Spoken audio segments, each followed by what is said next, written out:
Damn.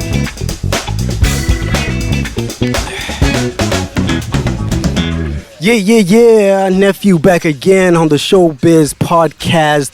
We're not live, but we're recording here at Tawana, where creatives come together. And I'm with a creative again. Please introduce yourself, sir. Yeah, my name is Thapelo Kgwadi. Thapelo Kgwadi. Yeah, Thapelo Kgwadi. Thapelo Kgwadi is a creative. I'll ask him what he does exactly, but icebreaker questions. I just want to ask you a few random questions. Yeah, what's up? Before we get into it.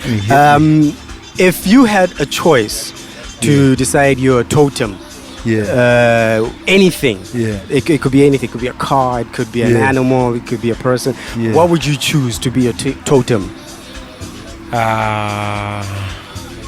It'll probably be ice because I like ice breaking. Breaking the ice. The one that doesn't melt, again. Break the ice. The one that doesn't melt. I freeze all of these homies. Diamonds, come on! Get such a creative, man. Come up with things on the spot. Second question. If you could choose a superpower, what would it be? Yeah, man, if I could just look at your eyes and see what's in your soul and see what you're thinking so I can break you from within, you know what I mean? This nigga. That's what's up. This nigga. Is that like mind reading or? Mind reading, mind breaking, mind eating, mind taking. Man, come on, boy. I feel you. Telekinesis, telekinesis, Jean Grey. Yeah. Oh, hey, Superman. She's the most powerful X-Men. Yeah, you know that, up, Jean Grey. Yeah. So I feel you on that one. Mind reading. Mind, you know what I'm saying? Knowledge. Nice. Last one, then. Last one. What scares you the most? What are you afraid of? You know when you walk into a club and you see a hot ass honey on the other side. Woo! You lock eyes and it's like, oh, flip. Should I not? There she go. Then you walk up to her, then you're like, what's up, man? Wait, You're afraid of the females. Wait a minute. Okay. Then I put on my ice breaker power. Break the ice. And then you break her off. Look into her eyes. Yeah. See what's in her soul. My man. Mind reading. My man. That's what's up, man. But at the end of the day, it's all like that.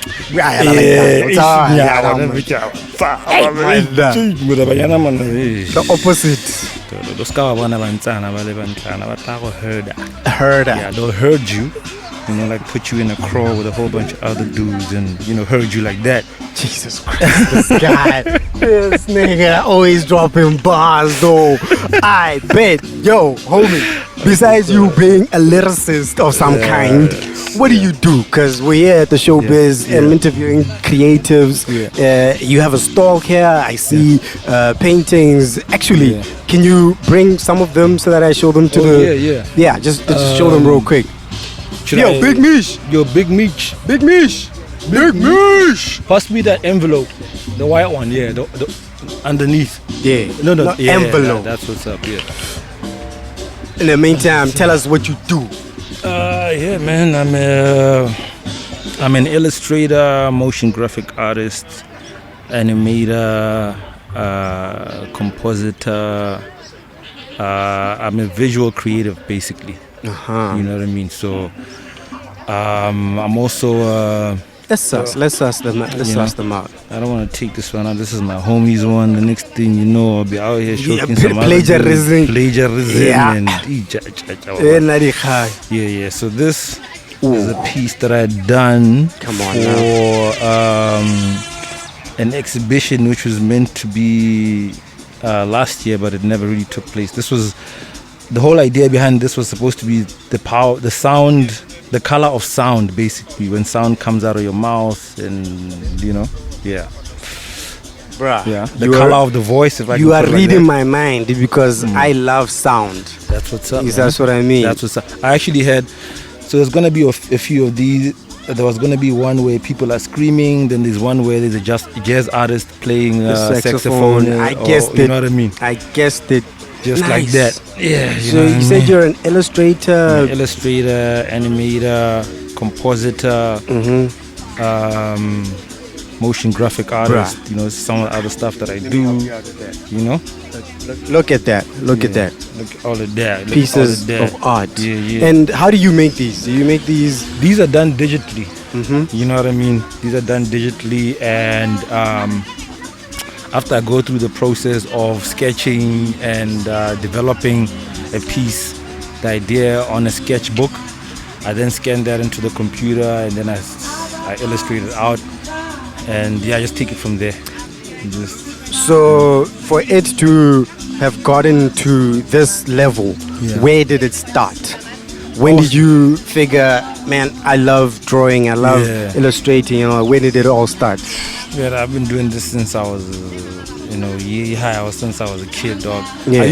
One of those kids that used to sit right in front of the TV and watching Johnny Bravo, Pop-Up Girls and them. Pop-Up Girls, try to see what's under the pop. The drawings. Yeah, I was trying to see the drawings behind the Pop-Up Girl. Yeah. You know what I mean?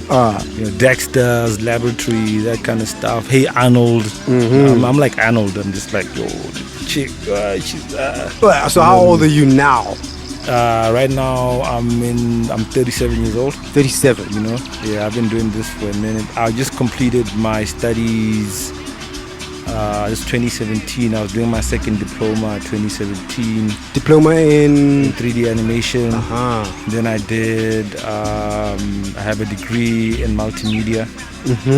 And I still want to study more, dog. Yeah. I just still want to empower myself. You know what I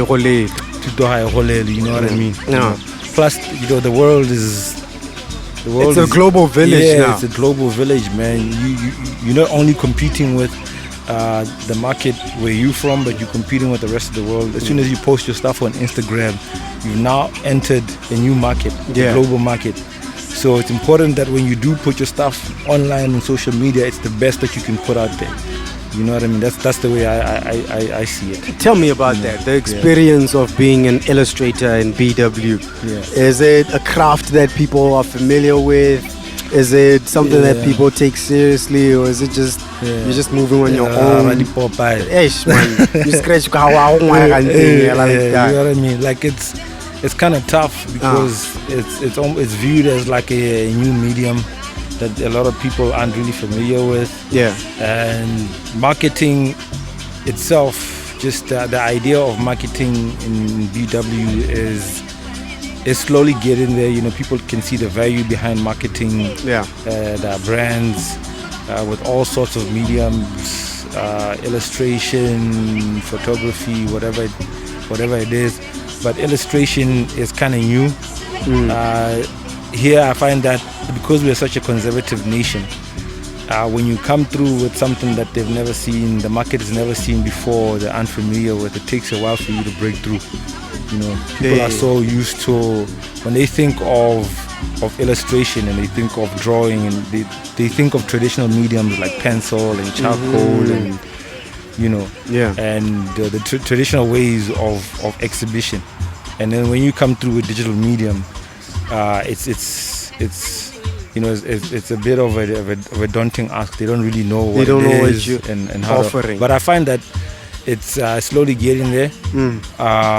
Through guys like yourself and other guys that are really trying to expose the market to different ways of social communication. It makes it easier for guys like myself and other artists out there to showcase themselves and get your stuff out there. Well, since you started, because I suppose you've probably been at it for like 10, 20 years now. Has there 20 years? 20 years. No? I guess somebody's young, honey. Well, what milestones have you been a part of? Like, what have you? Well, I haven't really done much in BW. The only thing, the one big thing that I've done here, because I've only recently come back 2019. I spent most of my time in South Africa. So I was part of I did the visual development for the 2020 Botswana National Sports Council Awards. And then I did some stuff for Cresta, There was a nationwide campaign that Cresta was involved in. You illustrated or no, 3D? That was mostly motion graphics. Not graphics. Illustration. That was motion graphics. As far as illustration, I've never really done it. Most of the stuff that I do is stuff that I do for myself. Locally, as an illustrator, I haven't been able to penetrate the market. It's something that I'm working on. I'm trying to get myself out there. But my primary sort of like profession is motion graphics. That's what I do for a living currently. So a lot of the stuff that I've done has to do with motion graphics. So for me, I'm a sound guy, I'm a sound engineer. And when people make products, productions, whether it be TV shows or podcasts or whatever, I take into note how they do the audio and why it's important to have quality audio. Because there's nothing, a video is not complete without quality audio. You know what I mean? Definitely. That's what I understand about the audio side of things. What is it that you want people to understand about the illustration side of things? And what does it mean? What can it do? It's just, people need to understand that when there's a visual element in front of the screen or there's a visual element in front of you, it gives you an insight into the communication. It gives you an insight into the subject. So when you are able to see something and see what that thing or that particular object is made of and how it is composed, how it's composed, and it gives you a more in-depth perspective. You can see yourself within that object. You are now able to be one with that object. You know what I mean? You can see what the artist was thinking and what led to that particular object and why that visual element was used. So if, let's say, for instance, a corporation wants to communicate the soul of a corporation, it's hard for a corporation like, let's say, Mascom, for one, to say it has a soul, because you know it as yellow. You know it as a corporate entity, that it's there, that it's a capitalist entity that's there to make money. You know what I mean? You don't see it as a functioning member of society. You know what I mean? So for it to show itself, to give itself personality and to show itself as a person, illustrate itself as a functioning member of society that you can see yourself through, it needs to showcase that soul. And the only way and the one way that it can showcase that soul is through visual elements. It's for them to see it. Even when there's sound, when you hear something and if the sound is impactful enough, you can see it. It's not just an idea of, you know what I mean? That's what's up, man. Without vision, there's no sound. Without sound, there's no vision. You know what I mean? It all comes together. It all comes together. Synergy. Unless if you're blind, but anyway. But still, even if you're blind, the sound gives you the vision. And even if you cannot hear, the vision gives you the sound. So it all exists in unison. None of it exists in isolation. So it's all one complete element. You said earlier on that we're in a global village. What you post can be seen not only in your market here, but even internationally. What have you seen the trend is in your field of illustration? Like, what is common now? Because I watch some cartoons, and to some degree sometimes you can see, but this one looks like that one, one looks like that one. It's like it's almost like they're just recycling the same drawing style or something like that. Right now that's been the case for quite some time, where it seems like everything is a regurgitation of what existed previously, and there isn't any imagination. But quite recently, which is why the movie Spider-Man Into the Spider-Verse was quite important, and it was like a trailblazer. Miles Morales. It was quite important for the industry itself, is that it showed how the style. The level of style and how far animation can be taken, how far you can go with animation, that you can do anything with an animation. Before, everything was boxed, you know what I mean? Studios didn't want to go outside the beaten path. They didn't want to do stuff that's never been done before. Yeah. But when that movie was showcased and they did what they did, people saw the power of exploration and you know, pioneering elements that previously were considered to be a little bit out there. Like it's previously, you know, you'd find like artists like Richard Williams, who was a traditional animator who used to do stuff back in the day. He's actually one of the pioneers of a very important book within animation called The Art of Animation. It's almost like an animation Bible. Yeah. So guys like that used to like push the boundary. You know what I mean? But back then I was like, you know, it's a bit too much. People weren't ready for it. But then when Spider-Verse did what it did, and technology was where it was and where it is now, it just shows you the power of animation and how far it could go. So that led to a lot more exploration within the industry.